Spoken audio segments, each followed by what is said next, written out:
Hay personas que tantas cosas han hecho en la vida que de la mera verdad no tengo idea de qué le debo de preguntar. Felice, benvenuto a tua intervista da zero. Perfetto, grazie per invitarmi. ¿Realmente quién eres? ¿Eres italiano? ¿Eres mexicano? ¿Eres alemán? ¿Eres ciudadano del mundo? ¿Quién eres? Bueno, yo me defino de origen italiano, pasaporte mexicano y educación alemana.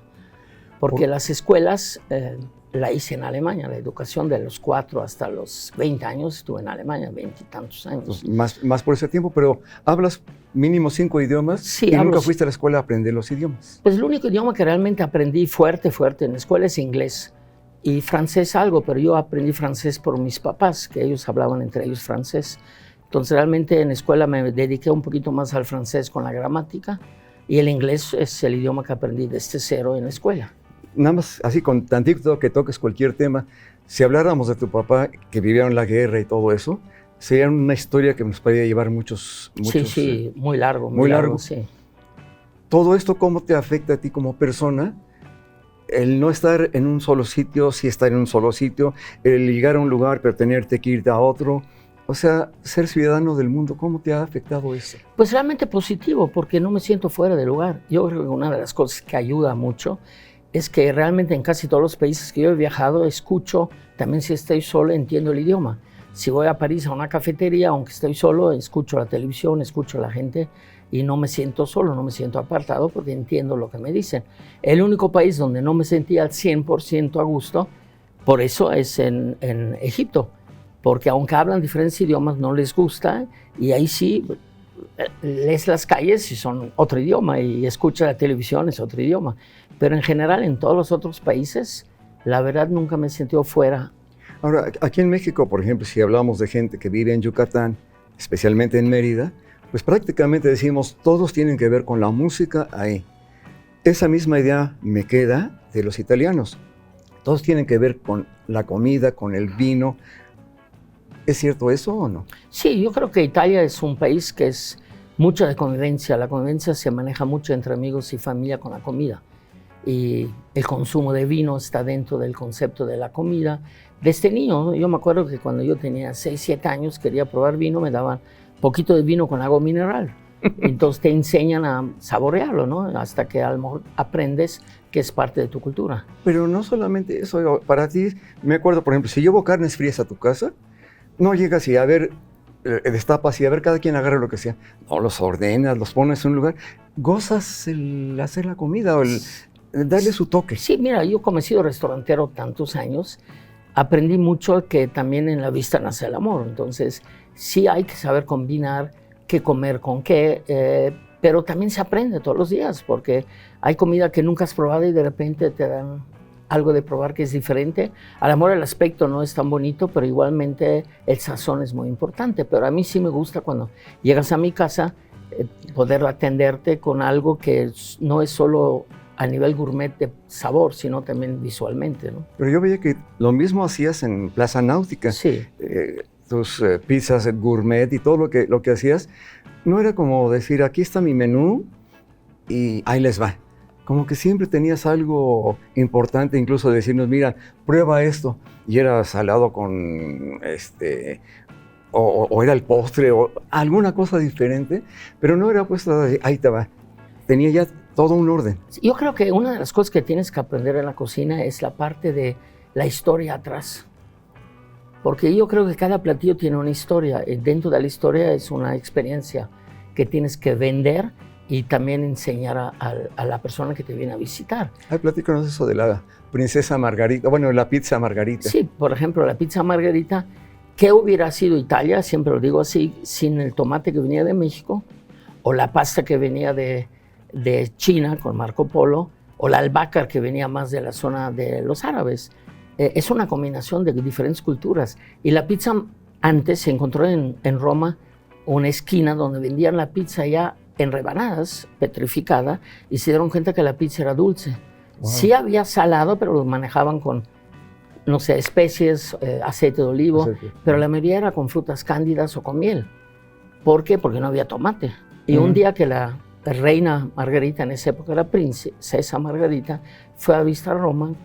En su honor hicieron la pizza Margherita, que tiene los colores de la bandera italiana. Wow. El tomate rojo, el blanco del queso mozzarella y el albahaca, que es verde. La pizza real, la que ustedes dieron al mundo, ¿es de masa gruesa o delgada? Es de masa delgada en el centro, y la napolitana, la auténtica, es como de un borde de un dedo. En el borde está un poquito levantado para que la salsa no salga. No es plana como en México le gusta mucho, más delgada.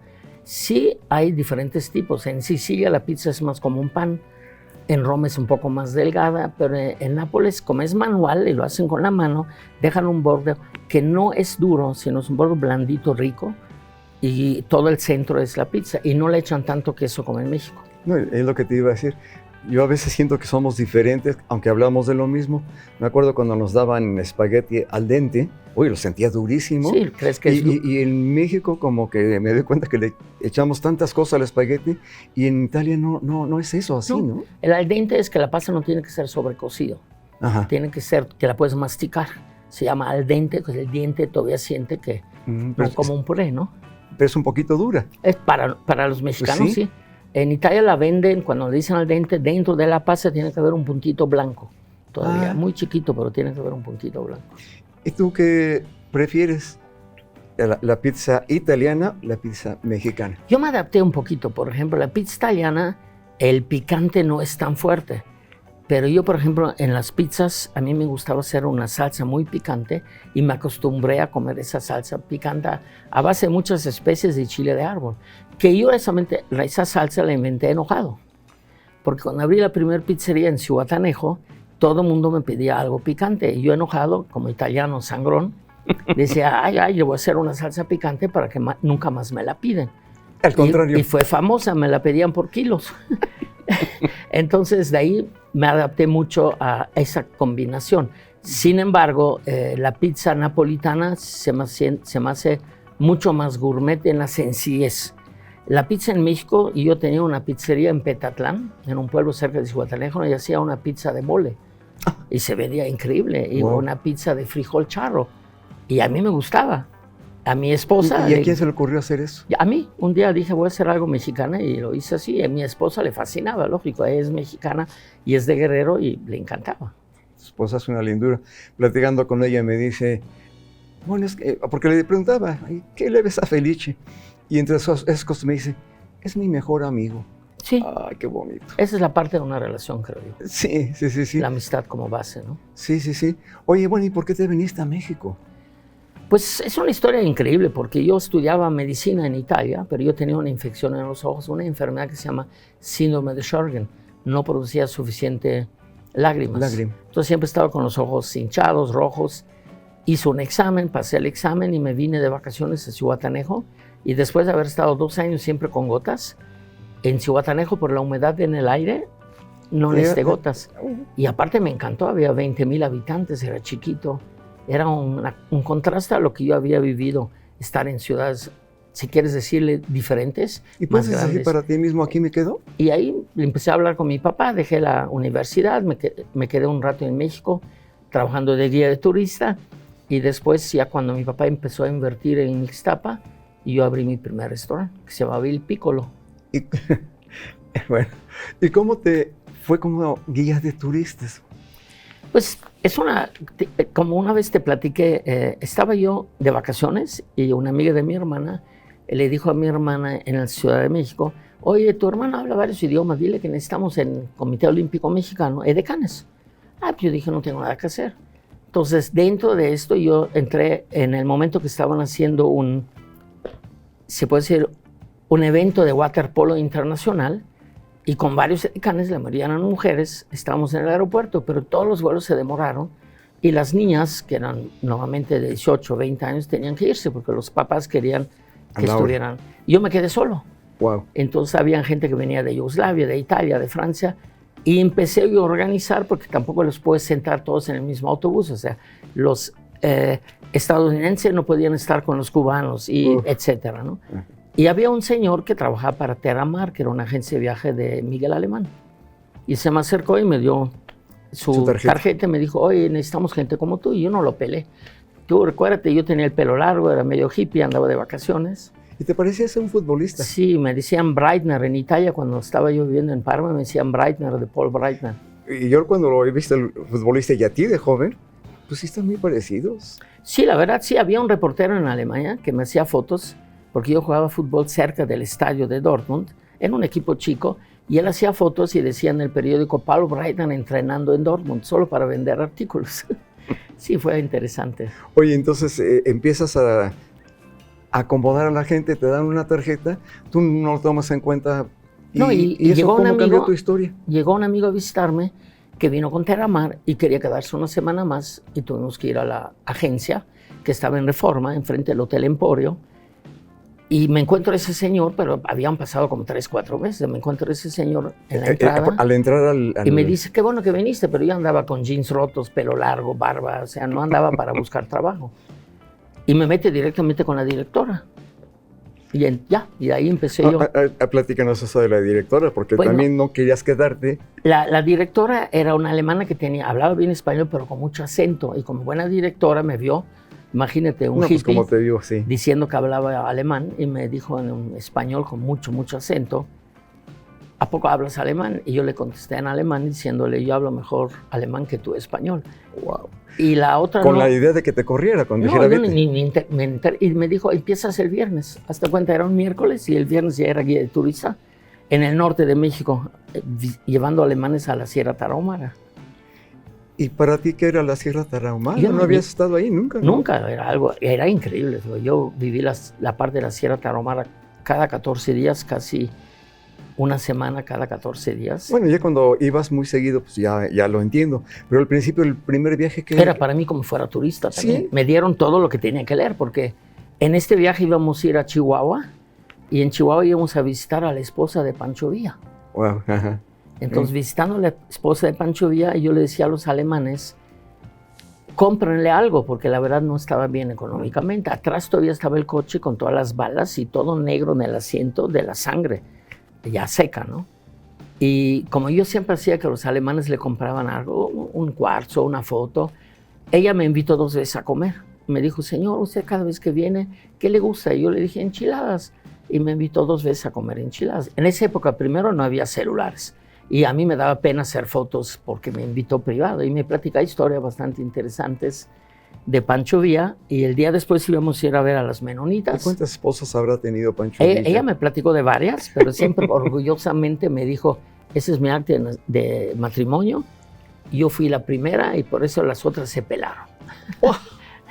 Así me decía. Ah, qué bien. Y ese tour era bastante largo, íbamos a ir a ver a los menonitas, después íbamos a la Sierra Tarahumara. Bueno, por ejemplo, tú que vienes de otros lugares, ves a los menonitas, ves a los tarahumaras, ves tanta cultura diferente que no tiene que ver con tu historia. ¿Cómo la ves? Yo la veo increíble, es algo que aprendes todos los días cuando te juntas con otras culturas. Cada cultura creo que tiene algo que se nos olvida a nosotros mismos que existe. Yo creo que pocos mexicanos han viajado. En la época que yo viajé a la zona tarahumara, porque ahorita hay teleférico, hay muchísimo más modernidad, ¿no? Yo fui que nada más era el tren. ¿Y por qué te saliste de ahí? Porque me fui a Ixtapas y Guatanejo a abrir una agencia de viaje con ellos. Pero hicieron un fraude, pero no creas dónde, en Alemania. El dueño de Alemania hizo un fraude. Wow. Entonces Terramar tuvo que cerrar y liquidaron a toda la gente. El director de aquí tuvo que ir a la cárcel. Entonces yo ya me quedé en Zihuatanejo, ya no regresé. Bueno, y te quedas y ya no tienes trabajo, ¿y ahora qué vas a hacer? Bueno, empecé a trabajar en un restaurante de un conocido y ahí es cuando empezamos a invertir. Estuve como 2, 3 meses trabajando y después empecé a hacer mi primer restaurante, que era de crepas y pastas, no era de pizzas. Y no vendí alcohol, nada más vendía vino de mesa y cerveza. Pero yo disfrazaba el vino de mesa con una sangría que hacía yo, pero con vodka, Entonces la gente se ponía bastante contenta con esa sangría, aunque no vendía alcohol. Oye, y de ahí, ¿cómo emigras aquí a Querétaro? ¿Por qué? Había una época que trabajó un amigo mío con nosotros en el Piccolo, que se llama Beto Bermúdez. Él hizo el primer restaurante de portubucios aquí en Querétaro. Y él trabajó conmigo y un día mi ex esposa vino a visitar Querétaro para comprar algo y tuvimos contacto y un día me invita y me dice, ¿por qué no abrimos algo aquí? Y el día que llegué ya encontramos un lugar donde pudimos abrir la primera trattoria. O sea, ya venías con esa idea. Vinimos con la idea, aunque no fue fácil, pero yo me fui, no habíamos encontrado nada y me habla él como a los 2 días, dice, ese local te gustó, ¿verdad? Sí, ya lo renté. Entonces ya me regresé. No se hacían estudios de mercado ni nada de eso. No, simplemente había una buena ubicación, estaba en Bernardo Quintana. Estaba muy bien ubicado y era una casa que parecía una casa vieja italiana. Entonces ahí empezamos realmente. ¿Y cómo es el primer día? Abres y ya tienes todo listo. ¿Y qué? ¿Jalas gente o qué? ¿Cómo lo haces? Yo creo que el hecho que estaba yo con Beto Bermúdez, que ya conocía a mucha gente, ayudó mucho que tuvimos una gran inauguración con varias personas conocidas en esa época aquí. Llegó el que era en esa época el cónsul honorario italiano, que yo no conocía, por un señor que se llama Del Prete, que él era el director de un hotel en el centro, que era amigo de mi tío. Entonces, como que se juntaron las cosas. ¿Y en qué empezabas a ofrecer al principio? Bueno, en el Apícola aquí, en la trattoria de aquí, siempre tuvimos un restaurante ya. Teníamos cortes de carne, muy con sazón, no era argentino, era más bien a la pimienta, a la siciliana, pastas hecho en casa. Teníamos varias cosas, pero muy gourmet ya italiano ya. Oye, yo veo mucha diferencia, no sé cómo le hiciste tú. Una cosa es que cocines pues para ti, para 4, 5 o 10 personas, y con todo el estilo que le echas, y otro pues para quién sabe cuántos comensales, por si algo 100, 200. Ya no es lo mismo que lo hagas todo con prisa, a que puedes hacerlo con calma y... Sí, lo que pasa es que llega un momento que tienes que meterte en la parte contable, ¿no? Las recetas exactas por cada kilogramo. O sea, si yo hacía una boloñesa de 4 kilos o de 5 o de 10, habían diferentes recetas. Y tuve la suerte que la mayoría de las cocineras que yo tuve en Zihuatanejo, al final, cuando yo me mudé completamente aquí, casi todo el personal se vino conmigo. ¿En serio? Entonces había una época que en el Piccolo, que después se fue hacia Los Arcos, que todos mis empleados eran de Zihuatanejo. Wow. Hay una anécdota que llegó un presidente municipal de nombre Campos, muy amigo mío, y vino a comer conmigo, siendo presidente municipal en Zihuatanejo, y cuando llegó me dijo, te trajiste a todos los zancas. Zancas le dicen a la gente que vive en Zihuatanejo, porque toda la gente que estaban conmigo trabajando eran de Zihuatanejo. Se vino... La cocinera que trabajó conmigo también en Náutica, que tú conociste, y llevó 20 años trabajando conmigo. ¿En serio? ¿Por qué dejaste Náutica? Pues yo creo que llega un momento que era muy conflictivo ya la zona en general, sin ir en detalles. No podíamos crecer. Había necesidades de la familia Torres Landa ya. Los hijos que estaban ya queriendo quedarse con la plaza, que lo entiendo, porque ellos querían tener más control. Y en el mismo tiempo yo me harté, porque crecimos demasiado. Era un ambiente muy bonito. Sí, extrañamos, la verdad, mi esposa y yo extrañamos, pero era 60 personas tuvimos de repente de empleados. ¿Y no te llevabas a Diego de Cosío a tocar y ahí? Diego, sí, eso fue una experiencia única. Diego tocó, yo creo, 10 años conmigo. También muy interesante y nos hicimos más que amigos, Diego y yo. Sí, claro. Y usado mucho la mandolina, que no mucha gente lo conoce tocando mandolina. Sí. Lo conocen más con la guitarra, pero él tocaba la mandolina y pues fue lo primero que aprendió. Sí, cuando tocó conmigo ahí en el restaurante con nosotros, tocó mucha mandolina porque tocaba mucha canción italiana. Bien.